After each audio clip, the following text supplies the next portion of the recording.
Breathe in. The Atlantic is slate and silver under a low sky, and somewhere beyond the horizon a bell rings on a rolling deck. In harbors from Boston to Charleston, masts draw black lines against dawn. In a half-finished capital of broad avenues and muddy boots, quills scratch over parchment. The air is full of small sounds that signal larger things, signals that, together, will become a war. Begin with the water, because that's where the pressure lives. Britain is fighting for its life against Napoleon and refuses to lift the blockade that starves France. To keep its fleets crewed, the Royal Navy reaches deep, boarding neutral vessels, impressing sailors it calls British, ignoring papers that say otherwise. On grey mornings off the Capes, a sleek frigate will fire a warning shot and swing close. A boarding party will count heads, read names, and take men who speak with New England vowels and Chesapeake tides in their voices. Their names vanish into ship's books. Anger doesn't vanish with them, it lingers. June 22nd, 1807, draws that anger into a single hard picture. HMS Leopard hails USS Chesapeake off the Virginia Capes. The American captain refuses a search. The British reply with broadsides. 3 salvos. Splinters fly. Bodies fall. 4 sailors are dragged away. The United States answers first with laws, not guns, an embargo that locks its own ships in port, then a tangle of replacements meant to punish Europe and protect American pride. Non-intercourse, then Macon's bull number. 2. Commerce staggers. The ocean does not care. British orders in council force neutrals into British ports. Napoleon's decrees promise retaliation. American merchants keep 2 sets of maps in their heads, one for wind and current, another for politics that change with the tide. Turn inland. Beyond the Appalachians, surveyor chains click. Cabins bloom along rivers the treaties said would remain quiet. After Greenville, 1795, after Stanwix, 1768, lines were drawn. Settlement slides across them like water over a weir. Along the Wabash and the Maumee, in the rich ground of the old Northwest, 2 brothers shape a different answer. Tecumseh, tall and fierce-eyed, walks the rivers calling for a confederacy. Shawnee, Delaware, Miami, Pottawatomie, Kickapoo, nations standing together to say that land is shared, not sold. Tenskwatawa, the prophet, builds a village at the confluence of the Tippecanoe and Wabash. Prophetstown, preaching renewal, discipline, the old ways rekindled. Trade goods and quiet promises cross from British posts in Upper Canada. Rumors, louder than facts, cross back. In Washington City, white walls new against the red clay. Politics sharpen. A generation who grew up on stories of 76 feels the sting of searched decks as a fresh humiliation. In the House, voices rise from the West and South, the war hawks, arguing honor, security, and a chance to unmake British influence on the frontier. Henry Clay of Kentucky with a speaker's thunder. John C. Calhoun of South Carolina with a lawyer's blade. They speak boldly of Canada, lightly garrisoned and held by a Britain distracted by Europe. From New England, ledger keepers push back. War means blockade and ruin. Pride will not pay wharf fees. North and South, coast and interior, begin to feel like terms rather than merely directions. Autumn 1811 tightens the coil. Territory Governor William Henry Harrison marches up the Wabash to talk at Prophetstown with a mixed column, regulars, militia, scouts, and in the cold pre-dawn of November 7th, rifles crack through fog at Tippecanoe. The fight is close, smoky, confusing. Fires lighting faces, volleys at yards. By noon, Prophetstown is scattered. Harrison writes victory. Tecumseh returns to embers and swears the next battle will not be a skirmish. In Detroit, at Fort Malden, in Amherstburg, British officers take note. If war comes, this alliance can turn a threadbare defense into a living wall. Set the pieces on the northern board. The American regular army on paper is barely 10,000. In reality, fewer are fit, fewer drilled. Officers include grey veterans and green ambitions. Militia numbers look grand in speeches and thin on freezing picket lines. The Navy is a handful of thoroughbreds, heavy frigates, Constitution, United States, President, stoutly built, long-gunned, sailed by crews who know how to reef, reload, and win. The foe at sea is enormous, the Royal Navy, honed by a generation of blockade. But Britain's gaze is fixed on Napoleon. Its North American garrisons are small. Sir George Prevost governs from Quebec with prudence and a tight hand on powder. On the Niagara and Detroit frontiers, one commander moves like a spark. Major General Isaac Brock, restless, decisive, teaching militia to think like regulars. Trace the frontier line with your finger. Detroit faces Amherstburg across a narrow strait where river weeds brush keels.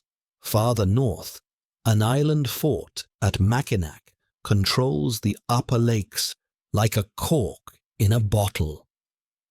Along the Niagara, Fort Niagara and Fort George glare at each other across rapids. Queenston Heights rises like a knuckle above the river. Lewiston and Schlosser stand by their landings. Kingston at the mouth of the Saint.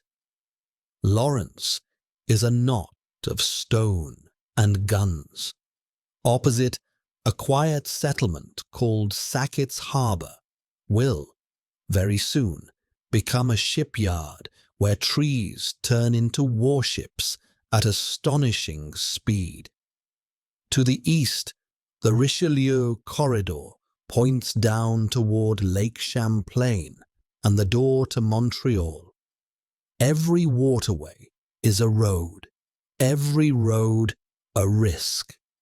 Across the salt water, something shifts too late. British manufacturers, punished by the loss of American trade, press their cabinet to relent. On June the 23rd, 1812, London suspends the orders in council that have strangled neutral shipping. The message must cross an ocean by sail. In Washington, President James Madison has already sent his own message. June 1st, a careful ledger of grievances, impressment, seizures, blockades without right, frontier incitement. Debate burns hot, region by region. On June 18th, the tallies are called 79 to 49 in the House, 19 to 13 in the Senate. The United States declares war. 5 days later, a British policy that sparked so much of it is cancelled. Wind and distance laugh at timing. Feel the human scale of the moment. A boatswain's pipe shrills on a frigate's dawn watch. Gun crews polish brass that will soon be hot to the touch. At a lakeside clearing, axes bite green timber, and a keel is laid where yesterday there were only trees and loons. In Upper Canada, Brock drills militia on wet grass and thumbs a map that shows more river than road.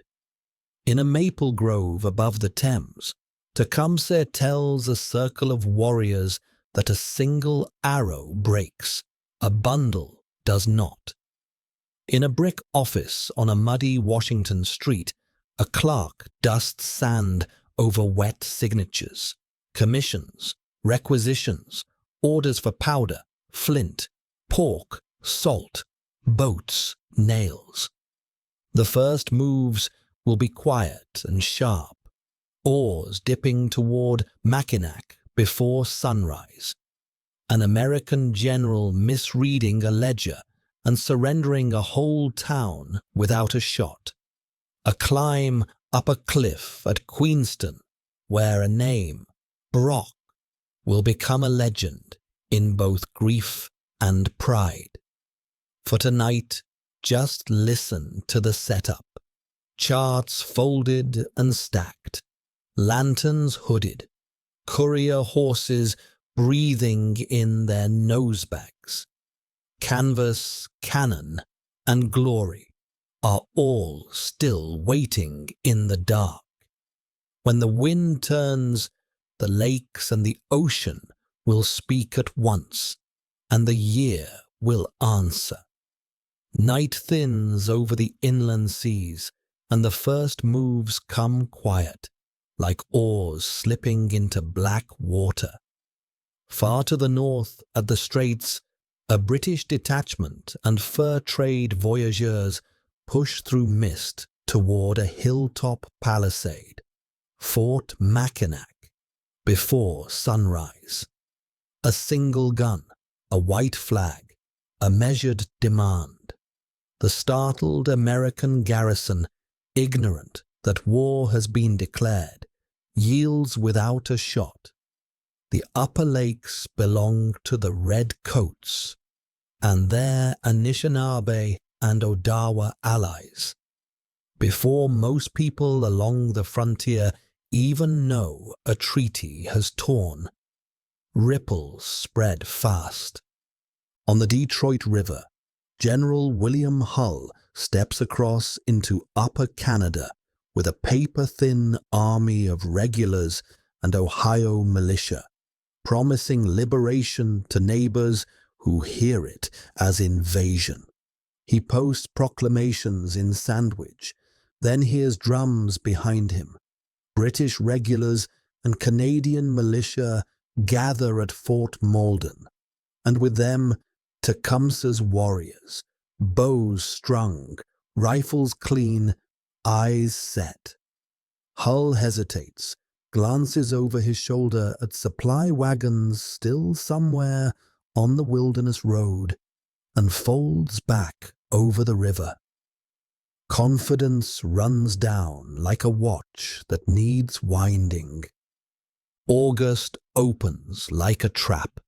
Brock, all energy and daring, gallops west with a handful of companies, turns militia into a line, and in a single day rewrites the odds with nerve.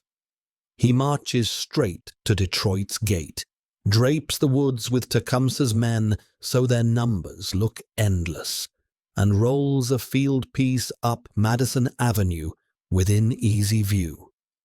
A note goes in.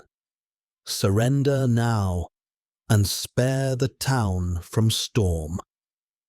Hull sees phantoms, indigenous war cries echoing against brick, the memory of Mackinac, the uneasy militia at his elbows, and lowers the flag. Detroit, a whole territorial army, guns, magazines, records, and pride pass into British hands in an afternoon. News gallops like a herald. The frontier bends red. The governor of Canada has a victory worth a season. Southwest at the Chicago River, another small drama turns to ash. The tiny garrison at Fort Dearborn accepts terms to evacuate east under escort. On the sandy road along the lake, a coalition of local warriors and enraged factions fall upon the column. Smoke rises over the dunes. The fort is burned, and the map of the old Northwest fills with whispers that doors once thought safe are now simply wood. The Niagara frontier tightens like a rope. Batteries stare at each other across water spun white. Americans gather at Lewiston and Schlosser. British and Canadians dig at Queenston and atop the limestone scarp beyond.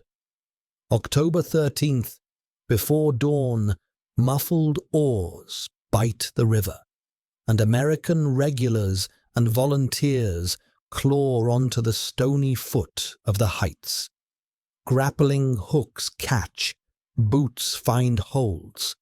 A handful of men crest the escarpment under the nose of a gun that cannot be depressed low enough to stop them.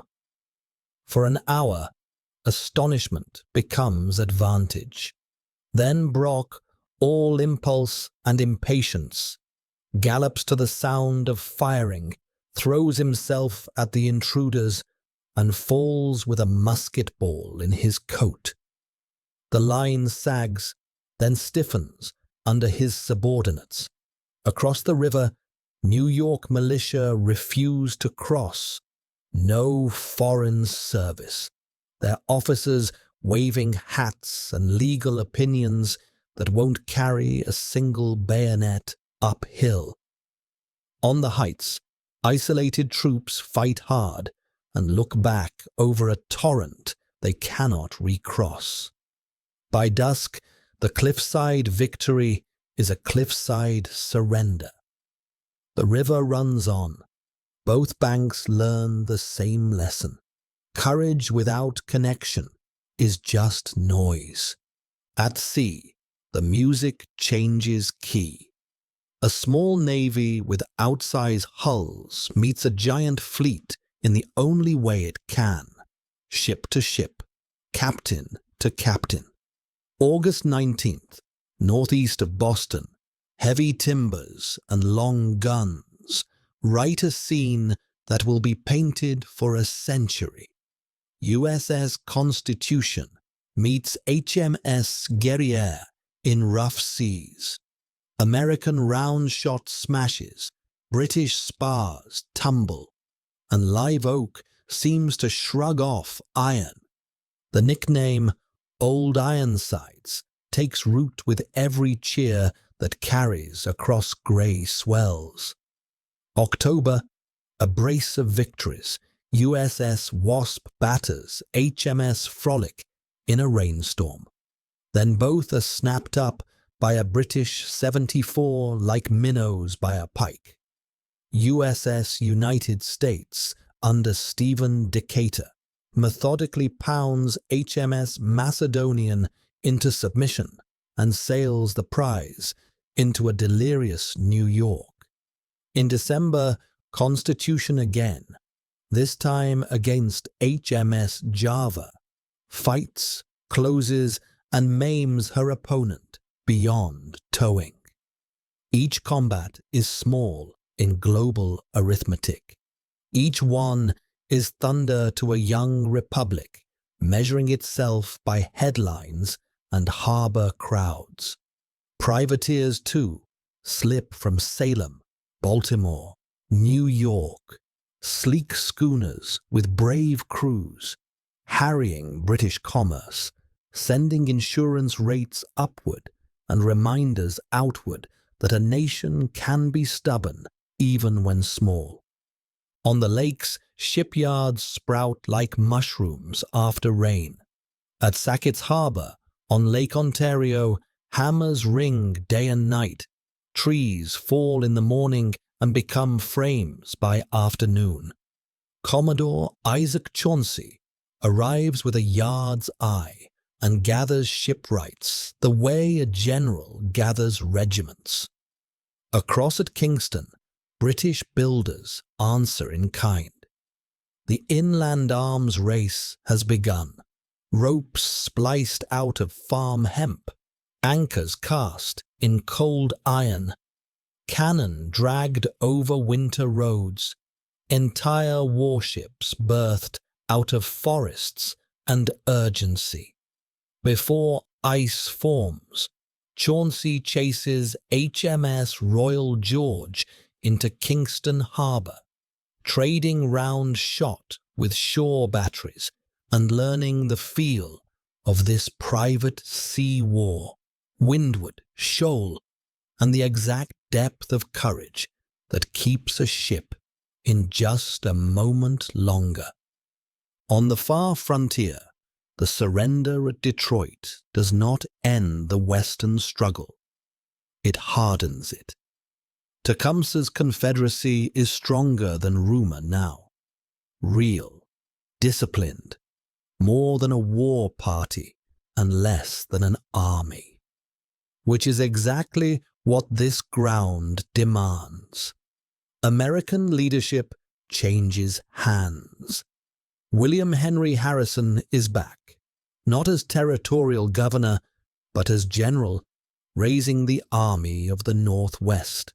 Raw levies, a few regulars, long supply lines, tasked with recovering what a signature lost. Forts are thrown up and provisioned at Piqua, Defiance, Upper Sandusky. Roads are cut through black swamp and maple stands. Barrels of salt pork and kegs of powder crawl forward like beads along a string that can be cut in a night. The Saint.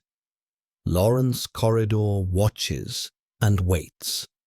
An American thrust toward Montreal is talked into being, and then talked down by logistics, militia terms expiring, sleighs not yet running, rivers too low and then too fast. Generals arguing over seniority while Snow answers without prejudice. Sir George Prevost, prudent as a banker, holds his lines, writes for more powder, and treats time itself as a fortress. In the Chesapeake and off New York, blue horizons begin to bristle with tall masts wearing the Union flag. The blockade grows from rumor to routine. Ships of the line pacing outside capes, frigates ghosting along inlets, cutters darting toward any sail that looks like profit. Coasters cuddle the shoreline. Pilots learn new channels.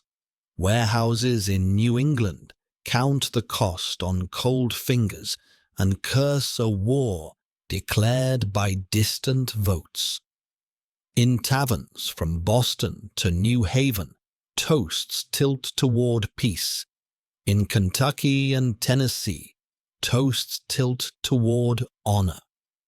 November brings an answer to that argument from the ballot box. Madison, cautious and steady, wins re-election narrowly over DeWitt Clinton. The war becomes not only a policy, but a mandate. thin, contested, and still enough. Winter lays its hand on the map. Lakes harden, batteries cool. The Niagara quiets to the sound of ice grinding along the rapids. In Sackett's Harbour and Kingston, shipwrights work under lanterns in air that turns breath to smoke. On the Mormie and the Sandusky, teamsters curse rutted roads and count the miles to the next depot. In the shadow of Fort Malden, British officers balance ledgers of cartridges and hardtack against distances and alliances. In Longhouse council fires and village lodges, winter councils weigh the cost of another season of war. Listen to the small sounds that foreshadow what comes next. Adzes biting into keelsons for 2 brigs that will decide a whole lake. A quartermaster penciling Erie on a bill of lading no one has ever written before. A colonel in red reading a letter from York, Toronto, about supplies that cannot move before thaw. A governor in Montreal worrying more about flour than flags.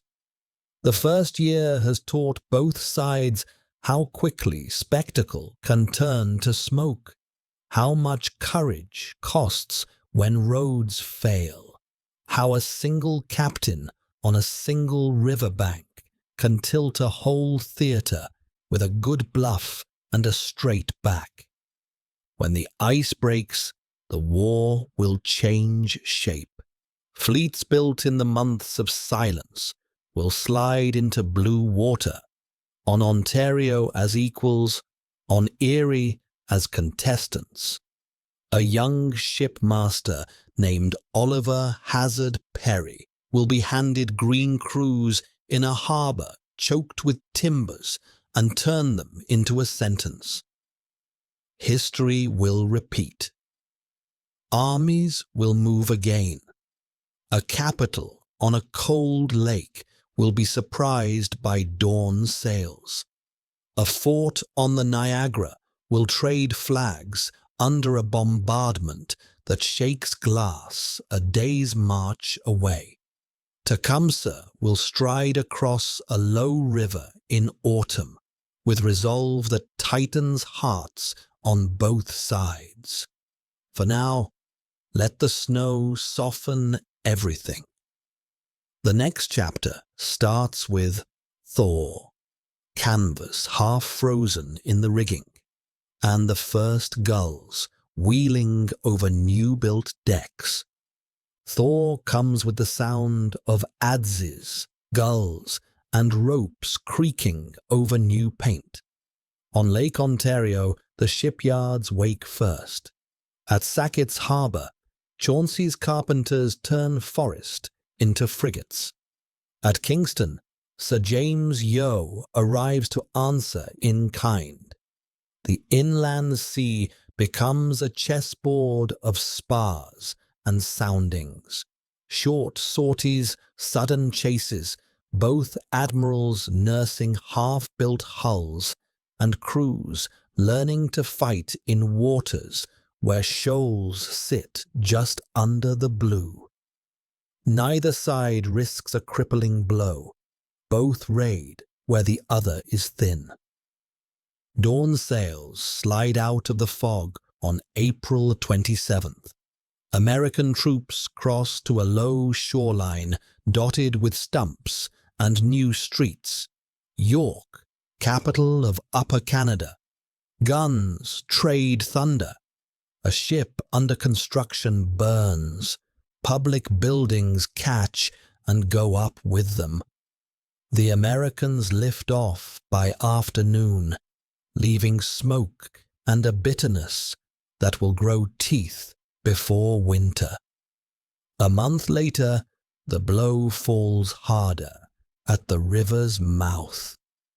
May 27th. Batteries along the Niagara open from boats. Fort George staggers under hot shot and retreats inland. The American flag goes up on the heights. The British column falls back toward Burlington Bay, lean and angry.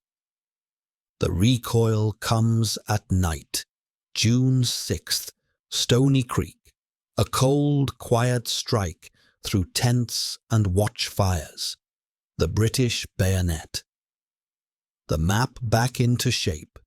American command snatched, lines confused. The advance stalled. 3 weeks later, June 24th, the woods speak. A warning carried over dark roads guides small regulars and many warriors to Beaver Dams. American skirmishers find themselves surrounded by echoes and trees. A garrison surrenders to a force that used the land as a weapon. By midsummer, the Niagara front is a taut wire. Fort George held, but the inland roads contested inch by inch. Farther west, the Maumee and Sandusky hear their own thunder. In May, British guns and Tecumseh's warriors ring Fort Meigs. Sorties flare. A riverbank runs with confusion, and then the siege lifts. Supplies short, ground flooded, timing off. August brings a second attempt on the line at Fort Stephenson. A young commander, George Croghan, parks a single field piece so that its canister scours the approach.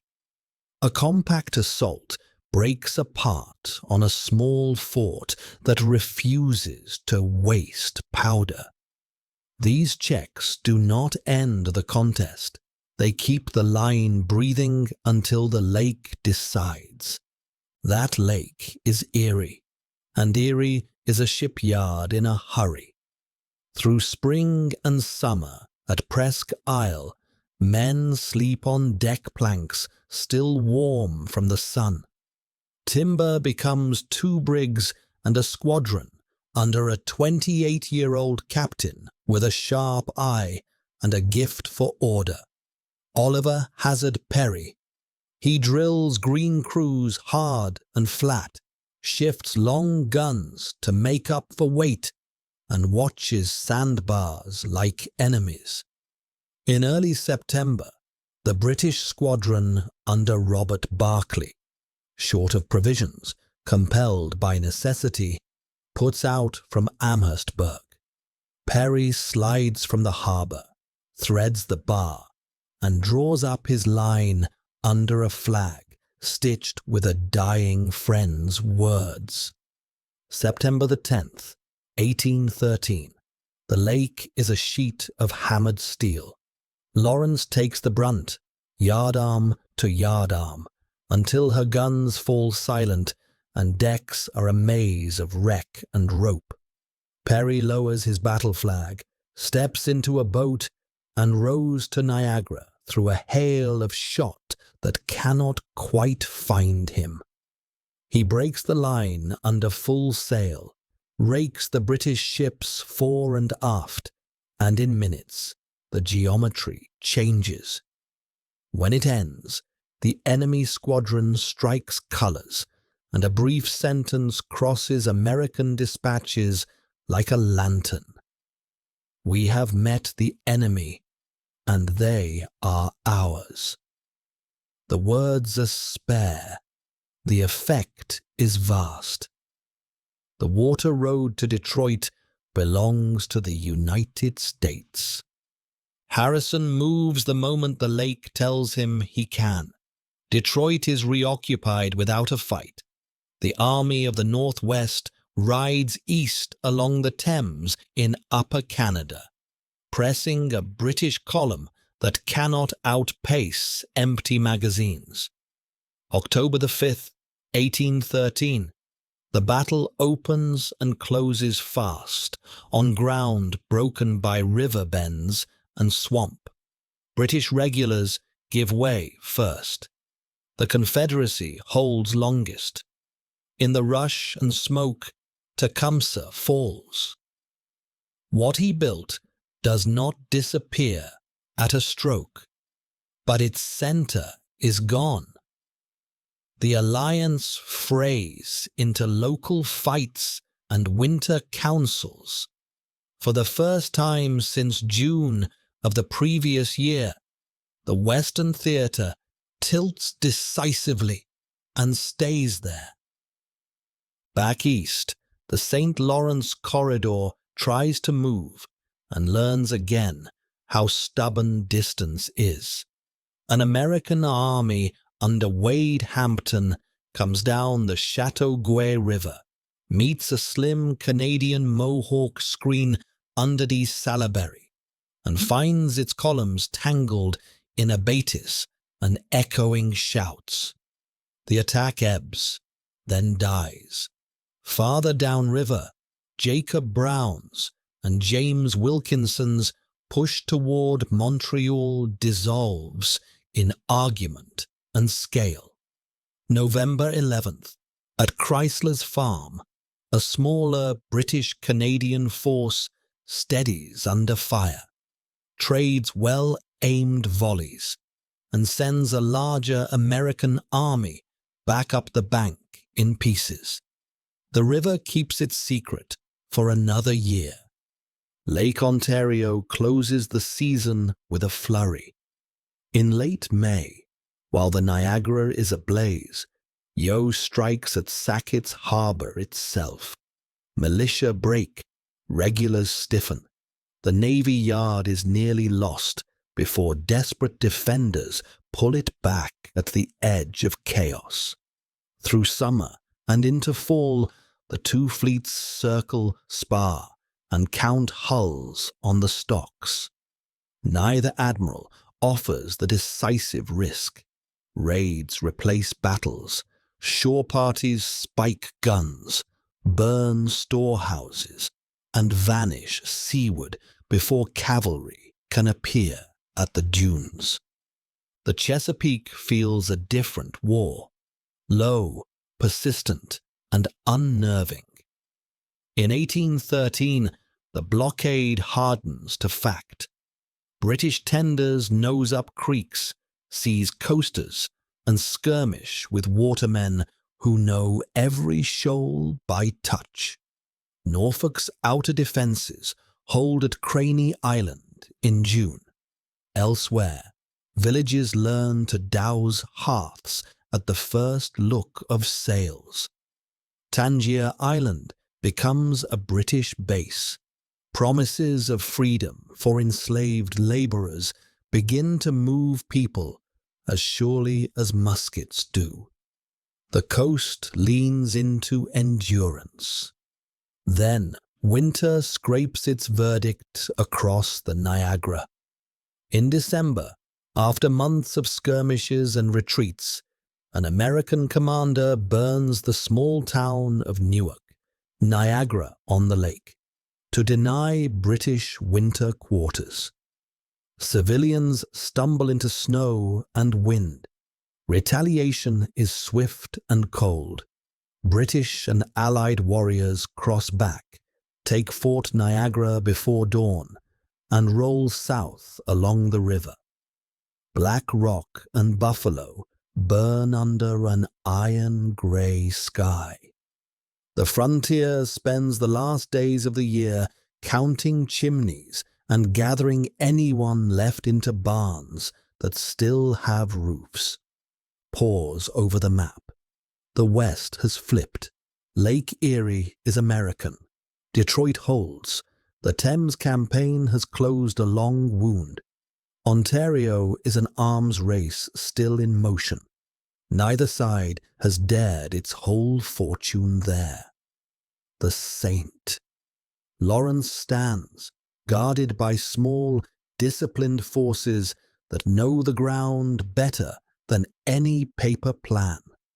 the seaboard sits under a blockade that bleeds ports in silence and trains militia to listen for oars at night.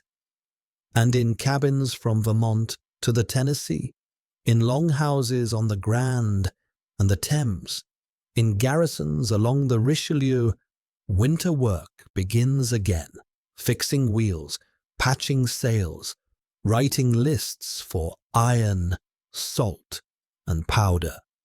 Hear the prelude to spring, adzes ringing at Kingston and Sackett's Harbour for bigger ships yet. Perry's emptied lake now feeding Harrison's supply tables. A young brigadier on the Niagara, Winfield Scott, drilling dusty ranks bright, turning militia into something closer to a regular line. British logistics shifting to rebuild the Niagara post by post. Councils in Quebec and Washington sketching 1814 with thicker pencils. Next come heavy frigates lashed together on fresh water. A capital on a tidal river tested by fire. And a northern lake where a single morning will decide the whole year's last equation. For now, the ice takes the edges off everything, and breath steadies in the cold. The year that began with oars in darkness has taught both sides how to move. The next will ask who can hold. Ice loosens its grip on the lakes, and the year wakes to the sound of planed timber and cadence calls. Along the Niagara frontier, tents bloom in wet fields, while a young brigadier named Winfield Scott turns raw battalions into a line that can move and fire like a single thought. Uniform cloth is scarce. His brigade drills in grey jackets cut to one standard, muskets kept bright, knapsacks packed the same way. Commands are crisp, French manuals translated into steps that any farmer can learn by repetition. Farther back, quartermasters tug supply forward, flour, pork, ball, flint, counted into wagons that have to survive the same miles as the men. Across the river, British posts mend what winter and last year's fires broke. At Fort George and along the back roads to Burlington Heights, pickets listen for oars at night.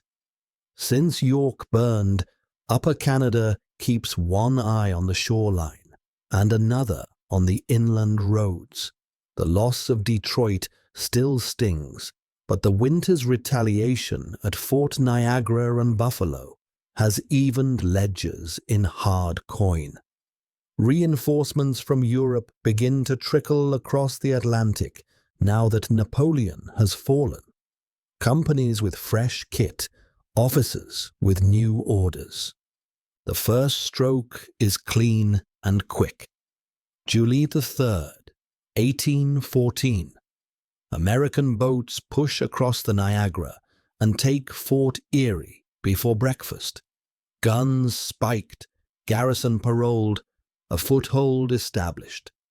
The column under Major General Jacob Brown moves north along the river road, Scott's grey-clad brigade in the van, and meets a British force under Phineas Reel on open ground striped by the Chippewa River. July 5th, the two lines dress opposite each other in a wide meadow. Smoke drifts low. Artillery speaks in measured beats. And then the infantry come on with bayonets fixed. Reel thinks he faces militia. The grey coats hold and pour volley after volley at 50 paces. The British line wavers, then yields.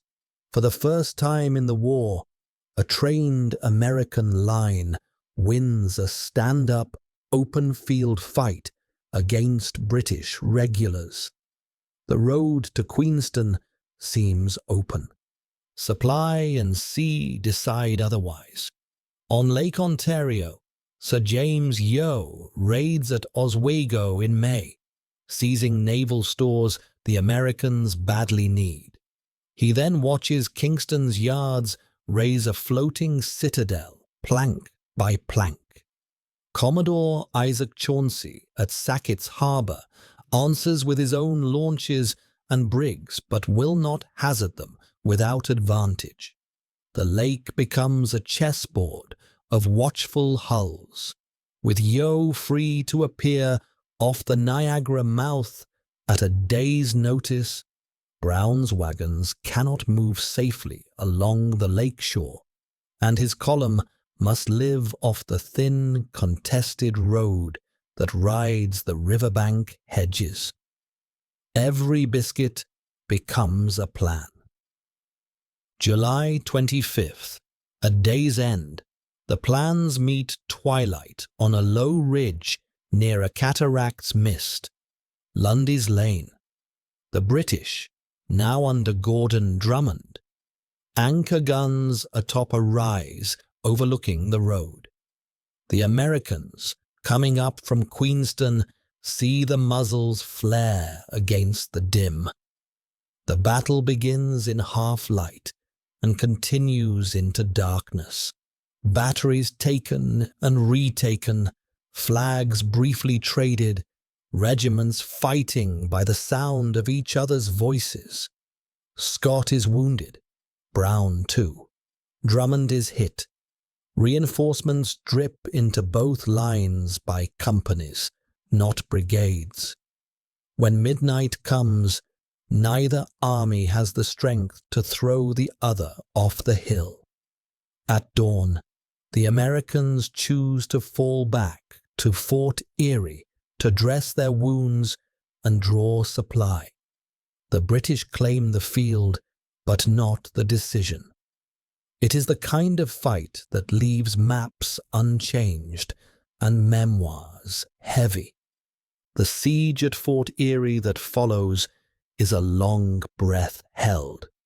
Drummond invests the post from the north and east.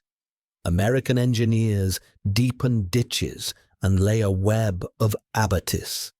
Mortars trade lobbing arcs with the fort's guns. August 15th, the British try the walls by storm. Columns in the wet dark, feeling for sally ports and ladders. One bastion explodes after attackers gain its parapet. Another attack is thrown down by grape shot at yards. The ditch fills with smoke and shouts, and then empties again into the night. In September, the garrison turns outward and smashes the siege batteries in a violent sortie that leaves gun positions splintered and the British line shaking. Autumn rain sets in. By October, with sickness and supply grinding the arithmetic down to bone, Drummond slips away. In November, the Americans blow Fort Erie's works and cross back, the season spent. On Lake Ontario, the naval race reaches a lopsided conclusion. All summer, hammers at Kingston have rung for one purpose: a first-rate ship of the line on fresh water. In September, HMS Saint Lawrence slides into the lake, a towering wall of oak and guns that neither Chauncey nor his shipwrights can match before ice. Yeo, holding command by mere presence, is content to keep the American squadron in port. No captain wants to test long guns against a ship that can choose range and weather. The lakefront shifts from battle to denial. The outcome there will be measured by what was prevented, not what was won. The war changes key on the salt water. With Napoleon in exile, Britain sends a seasoned expedition to the Chesapeake. Admiral Alexander Cochrane with ships, Major General Robert Ross with light troops who have fought across the peninsula, Rear Admiral George Cockburn, already notorious along the waterways of Virginia and Maryland for swift raids, now has weight behind his scouting. Through summer, the blockade hardens. A shallow draft British flotilla needles creeks and rivers, and enslaved men slip to British tenders in exchange for uniforms and muskets. Joshua Barney's little American gunboat flotilla, trapped in the Patuxent, is scuttled to keep it from capture. The road inland lies open. August the 24th, 1814, the two sides meet at Bladensburg on the Anacostia. A hot day, a hurried line. U.S. regulars and Marines stand on one axis, militia on others. Orders are confused. Ross brings his veterans straight through the center under rocket fire, steadies under grape, and pushes. The American line breaks in pieces, an hour burned into memory as the Bladensburg races. Washington City lies behind, with more public buildings than defenders. That night and into the next day, disciplined British parties fire the Capitol, the President's house, and executive offices. Public structures only, private homes largely spared by order. Dolly Madison's servants carry off a certain portrait before the red glow reaches it. A violent thunderstorm shoulders through the city as flames climb. Lightning, wind, maybe a tornado. Nature adding its own punctuation to a night that will live in the national imagination as both humiliation and survival. Baltimore answers differently. The city is wealthier, warier, and wired for defense. Earthworks thrown up on Hampstead Hill, militia brigades assigned sectors, gun batteries plotted to cover approaches. September the 12th, Ross lands at North Point to march overland while Cochrane's fleet feels its way up the Patapsco. Skirmishers tangle along a sandy road bordered by woods. Ross, far forward as always, is mortally hit by militia marksmen, and command passes to Colonel Arthur Brooke. The march continues but slows. The next day and night, the fleet hurls bombs and rockets at Fort McHenry, whose star-shaped parapets guard the channel. The bombardment is spectacular and mostly ineffective. Major George Armistead's garrison holds under heavy shells whose fuses burn in arcs that can be watched and counted. In the pre-dawn hours, a large boat column tries the shallow flank. Obstructions and crossfire turn it back. At daylight, storm flags come down and a huge garrison flag goes up on the fort's staff, an answer in cloth to a night of flashes. In a truce boat downriver, a detained lawyer named Francis Scott Key measures each burst and writes lines that will outlive the war. Brooke, seeing entrenchments bristling on the hills and the harbour still closed, withdraws. Baltimore remains American. The Chesapeake expedition has made a brutal point at Washington and then met its limit. North, On a different water road, the year's hinge turns. Britain sends its main Canadian army down the Richelieu-Chambly-Lake Champlain corridor toward Plattsburgh and the headwaters of the Hudson. Sir George Prevost in person, with veterans just released from Europe. The plan is simple. Break the American line, anchor winter quarters in New York, and carry leverage to the peace table already set in the Flemish city of Ghent. On the lake, Captain George Downey brings a new ship, HMS Confiance, to join a squadron built in haste. On the American side, Master Commandant Thomas MacDonough has been building quietly at Vergennes.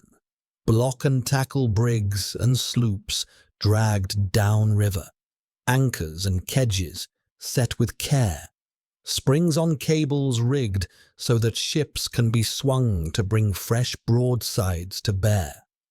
September 11th, 1814. The wind is fitful on Plattsburgh Bay. Prevost's columns probe the riverside defences, while Downey drives straight at MacDonough's anchored line. The opening broadsides are terrible at pistol-shot range. Confiance's heavy carronades tear holes. But MacDonough has planned for a long minute. When his flagship Saratoga's guns on one side are wrecked, he has the crew haul on springs and anchors to spin the ship in place, presenting an untouched battery to a battered opponent. Across the line, American gunners work low and slow. British gunners, dragged by tide and wind, cannot settle their fire. Downey is killed. One by one, British colours come down. On the shore, Prevost hears that the lake is lost and halts his advance. Without control of the water, his supply wagons are trapped by distance and bridges. The army turns back to Canada in good order, but without its objective. The strategic calculus changes in an hour. That hour travels fast to Europe. In Ghent, American commissioners Adams, Bayard, Clay, Gallatin have been meeting British counterparts through summer and early autumn.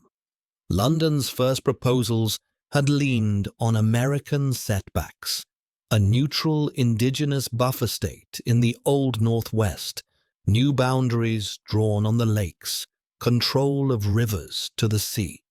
Baltimore's survival and Plattsburgh's defeat of a main army melt those ambitions. Britain has a global empire to refit and little appetite for an endless forest war. The talks shift toward status quo antebellum. No territory exchanged, maritime issues left to later. A peace that recognizes exhaustion and the stalemate of distance. The year closes with the Great Lakes quiet under early ice, the Niagara emptying into a mist that smells of cold, and the Chesapeake's warships pacing outside capes that will soon see winter gales. In the Gulf of Mexico, sails gather at the horizon with their own errand. In New Orleans, earthen ramparts will rise out of marsh grass and cane. But that is another scene. For the moment, listen to the tone of a country that has endured fire and storm and is still working. Carpenters in Kingston plan one more keel just in case. Maryland farm boys tell each other how rockets sound when they fall short. Vermont teamsters lead oxen back from fords that held. and a printer in Baltimore sets type for a broadside poem whose meter matches a night of measured light. The war has found its limits by river, lake, and hill.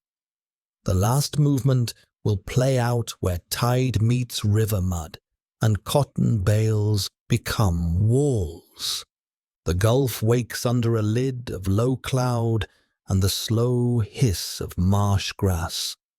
Far to the south, a British fleet draws together like weather.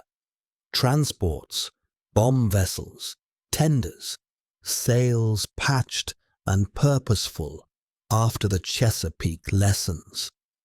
Army battalions that have chased Napoleon across Spain climb down into boats. Light infantry who know how to move. Highlanders who know how to hold.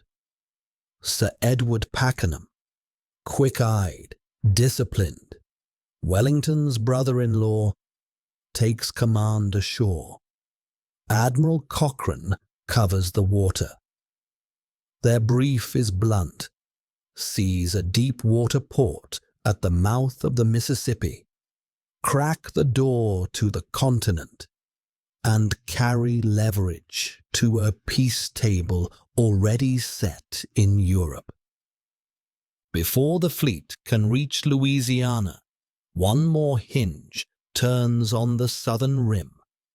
All year the interior had been a second war, the Creek War, where Andrew Jackson ground a Confederacy to pieces at Horseshoe Bend in March 1814, and then in August wrote the Treaty of Fort Jackson across more than 20 million acres of Muskogee land, ally and enemy alike. Hard, controversial, final. For Washington, it cleared the flank. For Jackson, it brought promotion and a new command, the 7th Military District, and left him with militia, Choctaw allies, and a habit of moving first. When British Marines appear in Spanish Pensacola that autumn, arming Red Stick refugees and cooling their heels under a neutral flag, Jackson does not wait for a formal invitation. November 7th, he slams into the town, spikes the batteries, watches British tenders slide out to sea, and leaves a message cut deep. The Gulf Coast will not be a staging ground. The British choose the back door to New Orleans anyway, the shallow lakes and bayous east of the city. To open it, they row. December 14th, 1814, a flotilla of longboats swarms over Lake Bourne, oars thumping in rhythm, cutlasses and boarding pikes stacked under thwarts. Ahead lie 5 American gunboats under Lieutenant Thomas Ap Catesby Jones, braced in a crescent amid shoals. The fighting is close, wet and exhausting. Grappling hooks, pistol shots, splinters, the crush of bodies over low gunnels. Numbers tell.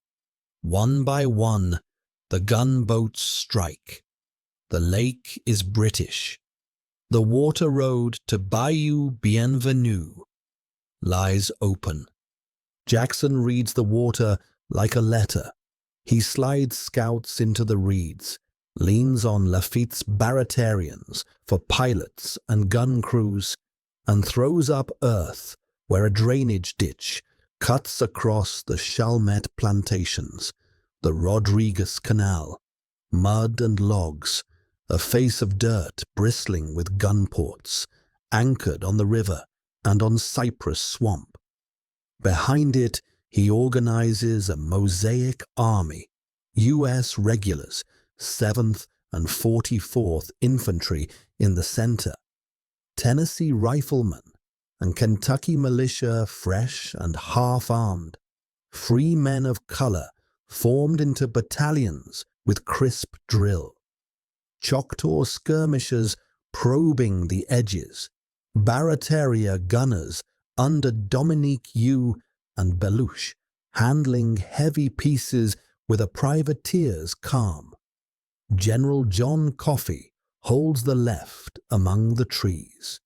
General William Carroll steadies the right. Daniel Patterson's naval guns watch the west bank. The enemy appears on a winter afternoon with the precision of a parade. December 23rd, British advance brigades under Keane step out of the scrub onto the Villers plantation, closer to the city than any American map had planned to allow. Jackson answers the only way he ever truly trusts: attack. That night he throws a rambling punch across the whole front. Regulars from the center, Coffee's men from the thickets, gunboats in the river adding their low thunder. In the dark, cane breaks and voices slip. Pistol flashes mark where lines actually are. By midnight, both sides pull back, sobered and awake. The British dig in. Jackson's spades fly at the canal. Days lengthen into a rhythm of testing and reply. December 25th, Pakenham arrives and finds a battlefield half-built and an opponent who will not gift him mistakes. December the 28th, British columns probe the line. Batteries answer from mud revetments with a bite that surprises veterans used to European fields. January 1st, 1815, Pakenham orders a grand artillery duel. Heavy guns dragged forward on rude carriages through wet ground, fascines laid, saps pushed. The American line lights at noon and argues with iron until dusk. Baratarian gunners earn their reputation. British batteries are mauled. The earthwork holds. Night brings rain and the slap of shovels. While the river country concentrates, the northeast endures a different pressure. In Maine, British columns have moved down the Penobscot and taken Castine, stamping New Ireland onto maps with a provisional government and a custom house that quietly rakes in duties all winter. Farther south, New England Federalists meet at Hartford, December to January, drafting constitutional amendments to fence federal power. Supermajority votes for war and embargoes, limits on long presidencies, the counting of representation. They prepare envoys to Washington, carrying grievances and proposals written in careful ink. The moments are concurrent and uneasy. One coast watching for oars at night, the other watching its own reflection in a long mirror. Back in the Delta, Pakenham chooses the straightest line. He will strike Jackson's East Bank wall head-on with 2 columns at dawn, while Colonel Thornton takes a picked force across the river in boats to roll up the American batteries on the west bank. When those guns are turned, they will rake Jackson's line from behind while the main body goes in. Simple, clean, dependent on timing, ladders, and luck. Dawn, January 8th. A low fog clings to the cane and the cypress knees. Breath smokes in the chill. On the British right, men of the 44th, assigned to carry fascines and ladders, miss the step off and come up late, their loads muddled. On the left, Gibbs's column dresses, ranks and moves into ground that narrows under fire. Pakenham rides the line, urging speed, waving his hat, signalling to close up. For a few minutes, the fog protects movement. Then it lifts like a dropped curtain. The canal's parapet erupts, long, measured volleys from the centre, buck and ball from the flanks, 12 and 24-pounders coughing grape and canister down lanes where the ground gives no cover. Men go down in clumps. Files step through them and go down in turn. Pakenham pushes forward under the Union flag, carries a brigade across the open, and is unhorsed by a case shot. He stands, rallies the line, and a moment later the blast of a howitzer tears him from the saddle for good. Gibbs is mortally hit, Keane badly wounded. Lambert, cautious and cool, takes command and tries to extract order from slaughter. On the far bank, Thornton's assault has actually worked. Boats slid past obstacles in the pre-dawn. A bayonet rush took Patterson's batteries, but the river current and the fog stole minutes, and minutes were the key.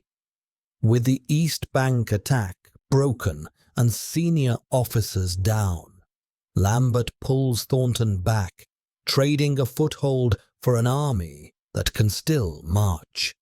Silence after noon is louder than the morning's roar. The slope before the American line is a carpet of red and green.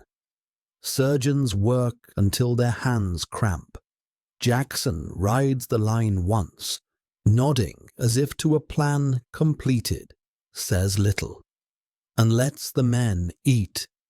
In the days that follow, the British bombard Fort St.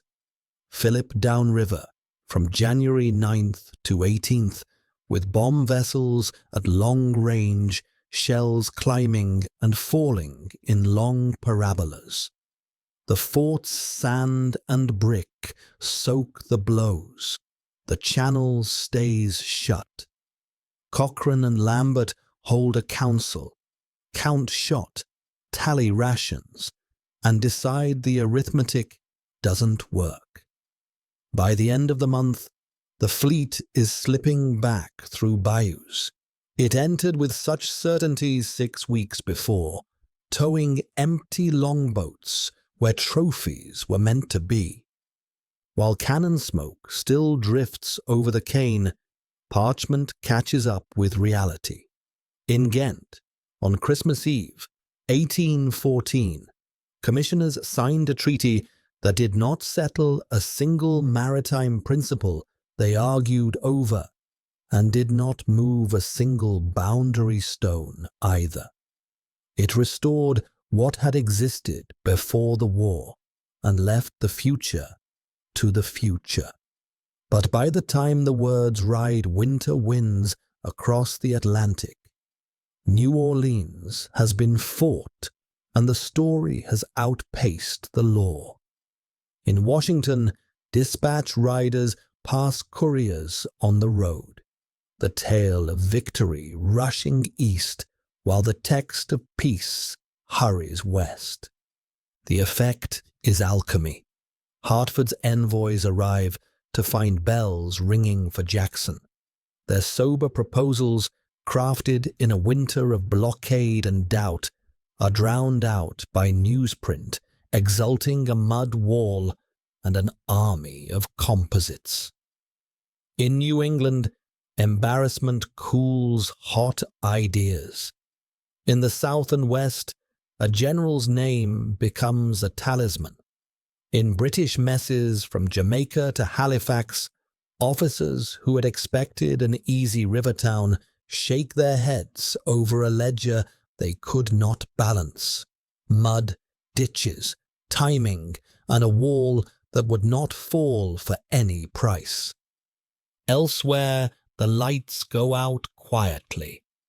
On the lakes, shipwrights caulk one more seam and stack one more spar under a shed in case peace has tricks. Garrisons measure powder to the ounce and wait under grey skies that finally feel less armed. In Maine, customs receipts still clink into British strongboxes at Castine, while rumours of treaty ride in from Quebec over snow roads. In Baltimore, a printer resets a poem he first ran as a handbill into something more permanent. In Nashville and New Orleans, toasts lengthen and stories settle into shape. What remains in this chapter is the feel of that winter. Marsh fog at dawn and a flag climbing a staff over brick. The hollow thud of a rocket tube and the steadier heartbeat of a 24-pounder. An officer's pencil drawing rations into columns and coming up short. A general's boot heel pressed into wet clay at the lip of a ditch that turned an army. One last act waits. The signatures, the ratifications, the untangling of occupations from Maine to the Mississippi. And then the long exhale. But the hinge is here, a failed incursion at the nation's gate that rewrote memory faster than any statute could. Winter gives way, and with it the last hard edges of the war. Couriers ride in opposite directions along frozen roads, one bearing the news of New Orleans, the other carrying a folded treaty from a Flemish city. The packet from Europe reaches Washington first, a parchment sealed at Ghent on Christmas Eve, 1814. No conquests traded, no new lines drawn, both sides to put things back as they were. The Senate ratifies on February the 16th, 1815. Ratifications are exchanged the next day. Bells answer cannon. Blockade squadrons loosen their grip and stand off to sea. Sails crowd harbours that have spent 2 years counting creeks in the night. The war's momentum lingers a few beats longer than the law.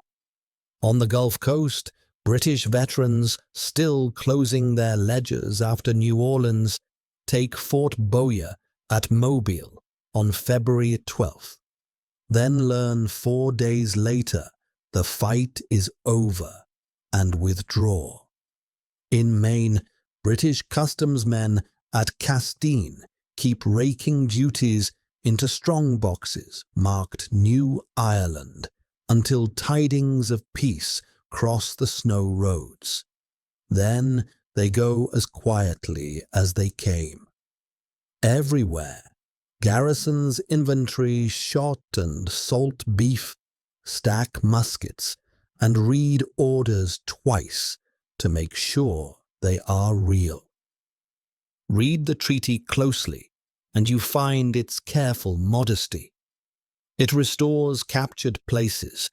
Detroit returned months earlier by victory, Fort Niagara by article, and sets up mixed commissions to tidy boundary puzzles. It says the allies on both sides will be included in the peace and that prisoners will go home. It does not settle impressment. Napoleon's fall has already made that question moot.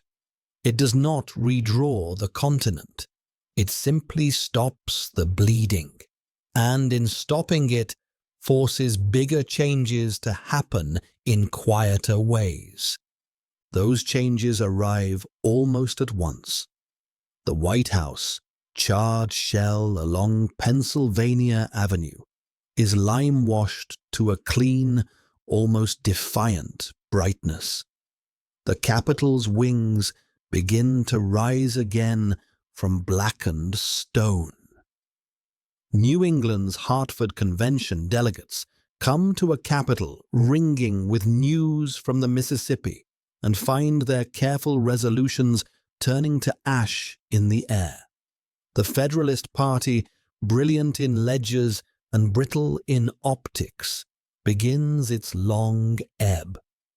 In Baltimore, a poem printed as a broadside becomes a song people hum in taverns, its meter borrowed from a British air, its vision from a night of red arcs over a star-shaped fort. In Nashville and New Orleans, toasts lengthen. A general's name becomes shorthand for nerve. On the lakes, the armies step back and the shipyards go quiet. Half-built hulls are roofed over for later that never comes. 2 years pass, and the countries do something remarkable. They agree to disarm the water that taught them both so much. The Rush-Bagot Agreement of 1817 limits each flag to a few small vessels on Erie, Ontario, and Champlain. The Great Lakes become, for a long generation, more market road than battlefield. A year later, the Convention of 1818 will draw a straight line between the United States and British North America along the 49th parallel to the Rockies and agree to share the far northwest for a time. The war ends with boundaries largely unchanged. Within 3 years, those boundaries are gentled where they matter most. At sea, the mood is different, quieter but certain. American heavy frigates, Constitution, United States, President, have proved an idea. Macdonough's kedges at Plattsburgh and Perry's transfer under fire have proved another. Confidence becomes policy. In 1815, Stephen Decatur and William Bainbridge take squadrons straight to the Barbary coast, smash corsair fleets, and sign treaties that read like punctuation. Tribute is over. The flag stands on its own. The republic that once hid its ships now leads with them. Across the border, the memory of the war sets like a foundation. Upper and Lower Canada did not fall, and the defense, militia and regulars together, Brock's Dash, de Salaberry's Abattis, Laura Secord's midnight walk, the stand at Chrysler's farm, becomes a story people tell about themselves. A national feeling, still colonial but more self-aware, carries forward through quiet decades. In British messes from Halifax to Jamaica, officers close notebooks with a pragmatic satisfaction. Canada was held. The Royal Navy remained what it was. The Empire can return its attention to Europe and India. The practice of riverine war and coastal raiding has been refined. The lesson about timing, learned painfully at Baltimore and New Orleans, is not forgotten. The cost that bites deepest falls on nations not sitting at Ghent's table. Tecumseh is gone. The confederacy he held together unravels into separate treaties and grim arithmetic. The British abandon the idea of a protected indigenous buffer on the old northwest frontier. American commissioners move through 1815 to 19 with pens and annuities, carving sessions at Prairie du Chien, Fort Jackson, Greenville revisited. The Treaty of Fort Jackson, signed months before Ghent, hangs longest. More than 20 million acres in the southeast changed hands. In a single day, the frontier rolls forward in furrows and cotton rows. The loss is measured in migrations and in names that vanish from maps. The army that went to war, small and uncertain, comes back a little different. Winfield Scott's grey-drilled brigades made a line at Chippewa and stood under hell at Lundy's Lane. His manuals become habit. The regular force shrinks, but West Point grows in stature. Ordnance and engineering, not just elan, become the grammar of the profession. The Navy, still small, keeps its best ships afloat as symbols as much as weapons. One, especially, Constitution, sails on as if to prove that the nickname Old Ironsides belonged to a country as much as to a hull. Economically, the blockade's pain has an odd aftertaste. Cut off from British manufactures, New England and Middle State mills learned to spin and weave on their own. When peace comes, they are not eager to yield the field. Congress will argue over tariffs and roads, rivers and canals, questions the war shoved into everyone's hands. The American system is an argument as much as a plan, but it is a plan people can picture. A republic stitched together by turnpikes and towpaths, so no general will again count barrels over mud and distance and lose. Go back once more, gently, to the human scale. A clerk in Kingston closes the last ledger for HMS Saint Lawrence and leaves the yard smelling of wet oak and tallow. A boat builder at Presque Isle raises a child by candlelight and tells them, when asked, that once whole navies lay in their bay. On the Niagara, families rebuild from stone chimneys outward. In New Orleans, free men of color step off a parade ground with heads high, having heard a general thank them in public for steadiness under fire. In Washington, masons set new marble atop scorched foundations. Whitewash dries to a brightness people will stop explaining and just call a name. History will call the war a draw on paper, status quo antebellum. But paper does not hold pride or memory, or the way two neighbors learned what it takes to live beside one another with a long, quiet border. Paper does not hold the ache of nations caught between them. What does endure are the shapes the war left behind. A song that kept the night's beat over a harbor. A city that took a punch and learned how to brace. A line of water turned from battlefield to avenue. A habit on both sides of letting the lakes mirror sky instead of masts. So let it end softly. Canvas furled, cannon spiked or stored. Glory packed away into colors, trooped once a year. The lakes go flat under evening light. The Atlantic breathes without menace. The roads that carried war carry wool and wheat and court writs again.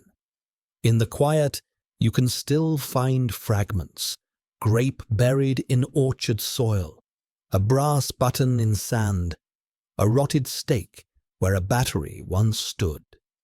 Mostly, though, you will hear ordinary sounds. Hammers in shipyards making merchant hulls, bells over docks, the wheel of a canal lock, a quill scratching peace into routine. Breathe out. The War of 1812 closes where it should, not with a shout on a field, but with work, law, and memory. The map looks the same. The people on it do not.